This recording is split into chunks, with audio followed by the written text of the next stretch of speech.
Hi guys, my name is Chelsea and welcome back to my channel. For today's video, we have my Fortnite Frights TBR.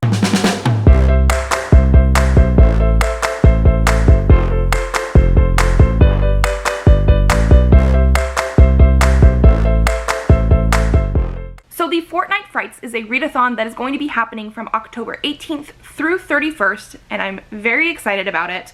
There are a lot of things going into this readathon, which is hosted by Seiji from the Artisan Geek. I will leave all the information linked down below because, like I said, a lot of stuff going on. She also has a ton of references and materials of like book categories, so you can find things to fit the prompts.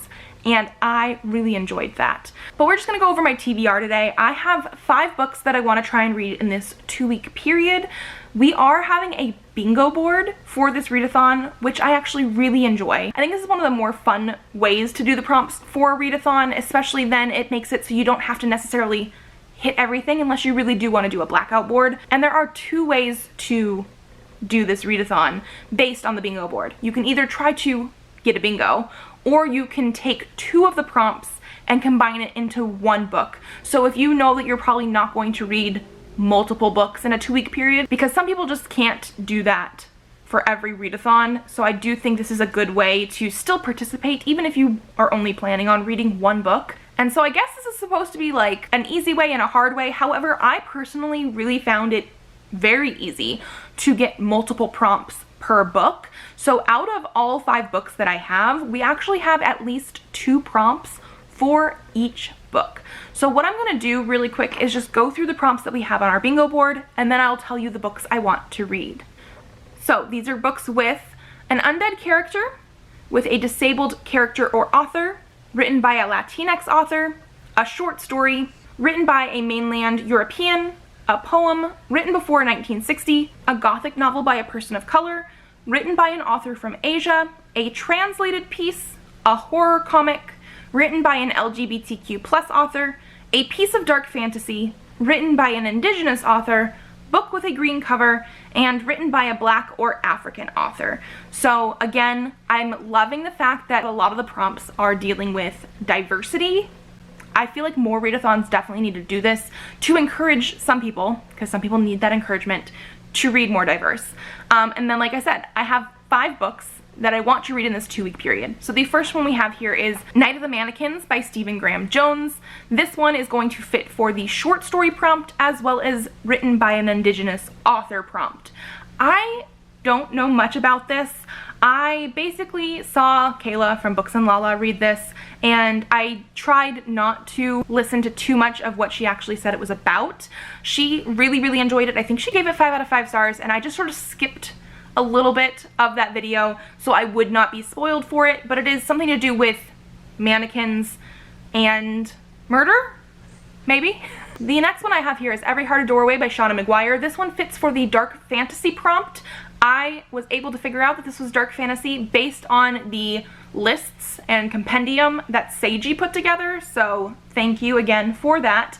And this is also written by an LGBTQ+ author. I don't know much about this one either, except for there is some sort of portal magic. I believe it's dealing with the kids that went to portals to other worlds, and this is like the aftermath, like once they come back to our normal world. Then I have Venus in the Blind Spot by Junji Ito. So this one obviously is going to be translated because it was from the original Japanese, and this one is in English. It is also a horror comic because it is a manga, and it's written by an Asian author because obviously he's Japanese. This is, I believe, a short story collection from Junji Ito, who is like basically the master of Japanese horror manga.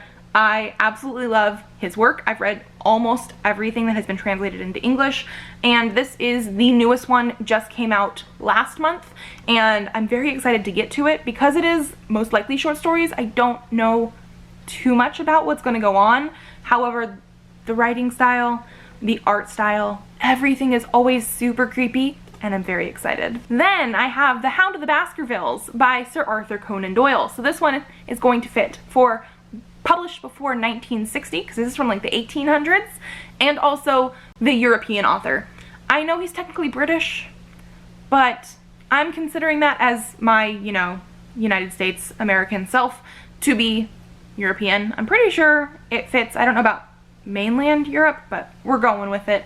And obviously this is a Sherlock Holmes story. I think it's pretty self-explanatory. I've never actually read this one, but I feel like most people know about Sherlock Holmes, at least in general. And then finally, I also want to get to Cemetery Boys by Aiden Thomas. This one has an undead character, and our author is Latinx as well as LGBTQ+. So I'm very excited for this. I know there is a trans main character. There's supposed to be some romance. I believe one of our characters is also a ghost. I don't actually know how this all fits together, but I'm very excited for it. I also do have the Barnes & Noble edition, so gorgeousness under the dress jacket. Like, I'm just so excited to read this, and that is it. So those are the 5 books, plus, you know, Night of the Mannequins, that I want to read for Fortnite Frights. I feel like I should definitely be able to do this because technically Night of the Mannequins and Every Heart Adoray are like novella size, and then we have a manga and a couple novels. I'm very, very excited for this, and I hope you guys will join me in participating because it sounds like it's going to be amazing. If you guys like this video, give it a thumbs up to let me know. Subscribe to this channel if you would like to see more videos. I do have videos up Mondays, Thursdays, and sometimes Saturdays, so I will see you then. Bye!